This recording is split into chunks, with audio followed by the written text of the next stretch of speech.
Apakah Allah memberi rezeki atau dia atau tidak? Oh, itu tidak jadi masalah.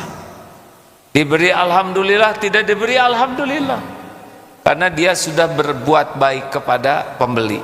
Ya Habibi ya Syafi'i ya Rasulullah, bi ummi wa abi fadailuka sayyidi, salatu wa salam alaika ya Nabi. Nah, bagaimana supaya kita dicukupi? Selebihnya makan, minum, tempat tinggal, pakaian, sebetulnya tidak perlu berlebih ya.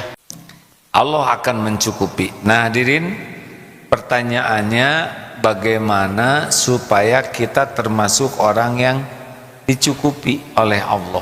Ternyata dalilnya ini, wa may yatawakkal 'alallah fahuwa hasbuh. Jadi bukan perkara cerdas, bukan perkara kerja keras, kerja cerdas, tidak cukup. Tetapi yang membuat kita dicukupi adalah hati yang tawakal. Wah, kalau tawakal nanti gimana dong? Dia tidak kerja. Tunggu dulu. Ingat perumpamaan orang masuk hutan? Ada yang masuk hutan sendiri dengan segala jerih payahnya untuk mencapai puncak. Ada yang lapor karena ada pengumuman, barang siapa yang memasrahkan dirinya kepada pemilik penguasa hutan ini, niscaya akan dicukupi, dituntun sampai ke tujuan. Yang satu jalan sendiri, yang satu memasrahkan diri.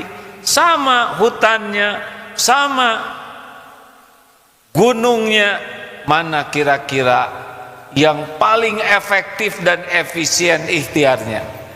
Yang jalan sendiri atau yang dituntun? Jangan sok ikhtiar, hadirin. Ikhtiar tidak dituntun itu menderita. Yang benar ikhtiar itu adalah ikhtiarnya dituntun oleh Allah. Karena wa may yatawakkal 'alallah fahuwa hasbuh.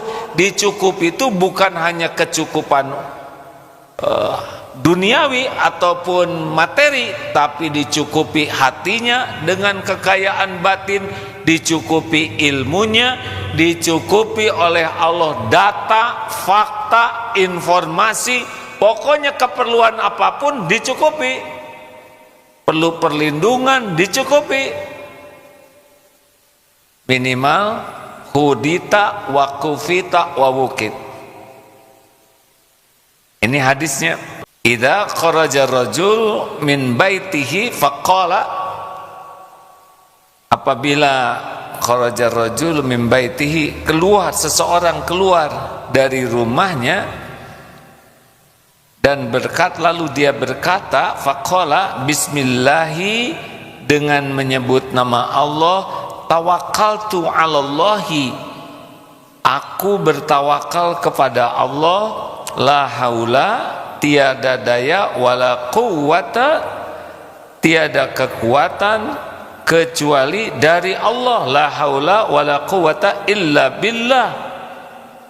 Faqala yuqalu, maka dikatakan kepadanya, hudita wa kufita wa wuqita, engkau telah mendapat petunjuk, engkau diberikan kecukupan, dan engkau dilindungi. Jadi kalau kita tawakal, kita akan diberikan informasi berupa petunjuk, kecukupan segala keperluan dan perlindungan. Aduh, sampai setan juga mengatakan nih kepada kawan-kawannya, kaifa laka birajulin faqad hudiya wa kufiya wa ukiya. Bagaimana engkau bisa menyesatkan orang yang sudah diberikan hidayah, diberikan kecukupan dan dipelihara oleh Allah Subhanahu wa taala. Makanya hadirin sekalian, ilmu tawakal ini adalah ilmu yang membuat kita betul-betul dicukupi kebahagiaan, dicukupi ketenangan, dicukupi informasi, dicukupi keperluan batin, akal, jasad kita. Karena orang tawakal itu adalah orang yang benar-benar bertauhid, yakin bahwa segala-galanya itu total milik Allah, dalam genggaman Allah subhanahu wa ta'ala. Tidak akan datang nikmat sekecil apapun tanpa izin pemiliknya. Allah subhanahu wa ta'ala tidak bisa menimpa musibah sehalus apapun tanpa izin Allah. Jadi kalau orang yang tawakal dagang, dia akan berbuat baik kepada pembeli, bukan supaya orang itu beli. Dia berbuat baik kepada pembeli agar Allah yang maha menatap, maha melihat, maha mengatur rizki ridho. Apakah diberi atau tidak rizki lewat dia, tidak ada masalah. Sudah dilayani dengan baik, dia tidak jadi beli, tidak apa-apa. Karena Allah belum menggerakkan rezeki lewat dia, tapi sudah dapat pahala. Jelaskah hadirin sekalian? Sangat berbeda. Pedagang yang menganggap pembeli sumber rezeki, dia akan berusaha keras agar orang itu beli. Tapi orang yang tawakal akan berusaha keras berdagang dengan cara terbaik agar Allah ridho. Apakah Allah memberi rezeki atau dia atau tidak? Oh, itu tidak jadi masalah. Diberi alhamdulillah, tidak diberi alhamdulillah, karena dia sudah berbuat baik kepada pembeli. Jelaskah hadirin sekalian?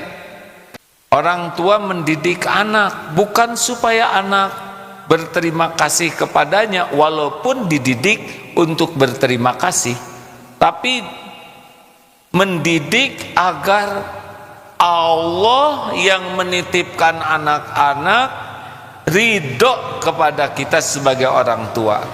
Nanti hadiahnya anak dibulak-balik hatinya oleh Allah. Mungkin akan ada yang kurang berterima kasih. Terus saja berbuat baik. Termasuk suami kepada istri, istri kepada suami. Kalau mau baik, baik saja.